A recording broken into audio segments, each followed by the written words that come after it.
What's up, YouTube family? My name is Garth Ward. I've trained hundreds of realtors build their businesses through open houses, and I also have sold $1 billion of real estate, built a massive brokerage, and I've helped a lot of agents. Today, I'm going to walk you through exactly how you can start winning in any marketplace with no money using open houses. Like the thumbnail suggests, I'm going to walk you through exactly how to do 8 open houses every single week with the proper scheduling and how to actually convert clients from those open houses, not just sit them. How do you get actual clients from them? So first, I want to put an asterisk.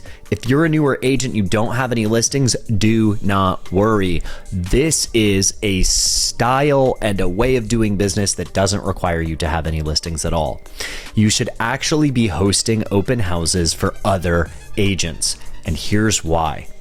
1, you can skew the amount of inventory that you actually walk. It doesn't always have to be the one listing you have or the no listings you have. And every time a buyer walks in or a potential buyer walks in, that's actually a potential client for you. So it only makes sense to utilize this as much as possible.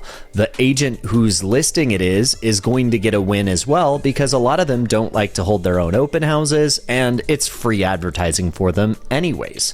What you can be doing during those open houses is multifold, so that the listing agent actually gets a benefit from you being there and hosting. We'll get into all that in a minute. But how do you actually even sit 8 open houses in a singular weekend? Number 1, you're not going to sit 3 to 4 hour open houses. Sit open houses for an hour and a half. You're going to schedule it like this. Your first open house on a Saturday, and you're going to have to sit them on Saturday and Sunday. Your first one will be 9 o'clock to 10:30. Your next one will be 11 to 12:30. Your next one will be 1 to 2:30, and your last one will be 3 to 4:30. So it's a regular business day of work. So you got 4 open houses on a Saturday, 4 on a Sunday. And the way that you can actually accomplish this without absolutely destroying your brain is you want to not, and I repeat, not bring 5,000 signs. I know a lot of people tell people you should be bringing 50 signs and line the streets with it and all this other garbage. And that's just what it is. It's garbage. If you're using signs, you're hoping that a random person just drives by and happens to see a sign and then follows it for a mile and a half to walk through your listing, that maybe they'll actually buy it or be qualified for it. It's very unlikely. If you look at consumer behavior today, that's not how people behave. This is why almost every producing realtor will tell you, I don't do a lot of open houses because I don't get a lot of actual sales from them. That's because you're doing them wrong. If you sit open houses with the proper intent, and by that I mean you are not farming, you are trying to get prospective clients at the open house to work with you as a buyer's agent. That's it. That's what your goal is to accomplish. So in that specific vein, we should only be focused on doing that. Now, what do you actually do when you get to the open, and how do you start converting the clients once you're in there? Well, first, you're going to actually have to learn the house. So the second you get to the house, so first off, you're going to schedule it out, blah, blah, blah, blah, blah. If you want more information on exactly what to do and how to do it, and we can get super in depth, click the link in the description below, schedule a time to have a conversation with me. I'm happy to walk you through it. But what you do is, right when you get to the listing, open it up, learn every single thing about the listing. How big is it? How many bedrooms? How many baths? When was it made? The lot size, the orientation, the neighborhood. Then you go tour the house itself. As you're touring the house itself, make sure to put little reminders in your own brain that this is interesting. This is something I haven't seen. This is something that's unique. This is something that people might not notice. Now, because you've done that, when buyers come into the house, you actually have something to talk to them about instead of walking into a room and saying, "Yup, this is a bedroom," because that's not interesting to literally anybody at all. So be more interesting than that.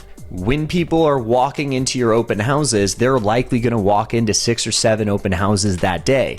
You either need to be the first person they talk to, which is again why skewing that timetable makes a difference, or you need to be the most competent and the most interesting agent that they've spoken to for them to want to come back to you. So be all of those if you can. If you learn as much as possible about every listing that you're holding open, you can give them more information, more attention. And I need to put this without too fine of a point, but you have to be touring the clients through the opens. If you are just letting them roam around a house and you're sitting in a kitchen or the living room and you say, "Hey, thanks so much for stopping by. Let me know if you have questions when you're done." And then you sit there and then they come loop by and you're like, "No, we don't have any questions, bye," and they walk away. You are absolutely wasting 100% of your time at that open house. You are not going to convert clients in that way.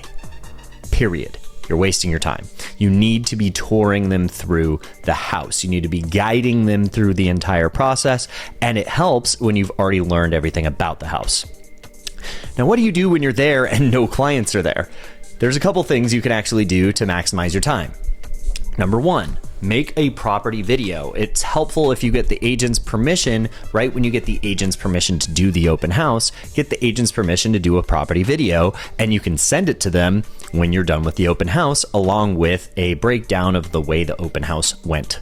That way everybody wins. You get extra content, they get extra feedback and extra content, which also increases the likelihood that they're going to say yes to you holding their house open. Bonus points if you can find a staged house that's also vacant and new to the market. Those are the best qualifications for the highest trafficked open houses. Now, if you've already done a property video and there's still nobody there, another great way to pass the time is to look up the other listings that you have for the rest of the day and go through them, learn the information about them ahead of time. That's also very helpful, because that saves you time when you go to the next one and you can prep easier and it makes the day flow faster. What do you actually bring to the open house as well? I do not bring a lot of signs, like I already said. I use 0 signs, but I know everybody's going to be skeptical about that, so it might make sense for you to bring 1 or 2. Put 1 over the listing sign, put 1 at the main road that turns into that street where the house is located. That way people understand, okay, yes, this is the right spot.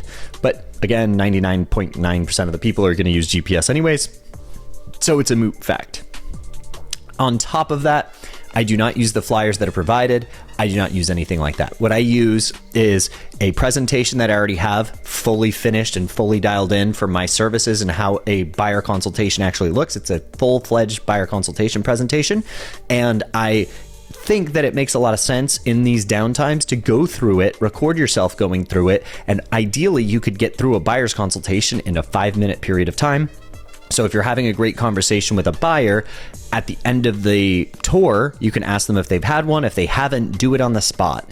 Do it right then on the spot. Do the entire consultation. At the end of it, they're going to ask you for your information. They might ask you for your card, but don't give them your card. Just say, "Hey, I'd love to connect. What's your number? I'll send you a message." It's going to be a better way for you to have control over the next steps in the process. But after they're done with the buyer consultation, I make sure to have gifts. So I have a little packet with, again, a printed out version of the buyer consultation and some, chocolate or something like that. So it's just a small gift once they've gone through a buyer consultation with me, so that they understand that I appreciate that they gave me the time and the attention. And from there, they leave, you send them a quick video, you just say, "Hi, thank you so much for stopping at my open house. Really appreciate it. I look forward to connecting soon." If you go through the right process after this, you should be able to land them as a client. That's literally all I bring. I bring the iPad, I bring the gifts and a presentation that's printed out in a folder, and that's it. A couple signs. That also allows you to stay nimble when you're going from listing to listing to listing.